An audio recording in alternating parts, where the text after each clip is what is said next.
we find an interesting contrast this week in the Torah portion. We're going to read in the second half of the portion, Parshas Behar-Bechuoktai. We're going to read the Tochacha, the rebuke, warning the Jewish people what's going to happen if they don't follow in the words of Hashem. And it's followed by very harsh punishments and rebuke and consequences that will come upon them, God forbid, if they don't follow in God's ways.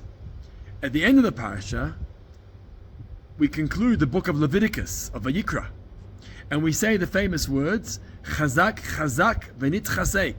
We should be strong, which is ironic, because we've just read the Tochacha, the rebuke, with harsh warnings and harsh punishments, and then we end off with such an uplifting announcement at the end of the service, at the end of the reading, Chazak, Chazak, be strong, be strong.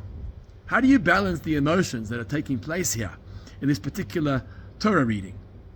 Well, we have to understand what rebuke means.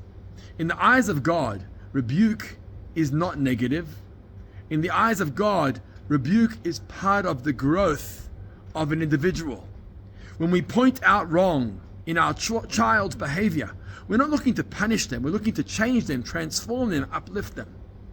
And so when we read the Tochacha, the rebuke of Hashem, or any misfortune or challenge that comes our way, we need to educate ourselves to be able to see the blessing, the silver lining, to understand that Hashem doesn't punish us for the sake of punishing us. Hashem is refining us, uplifting us, transforming us. It's part of the process.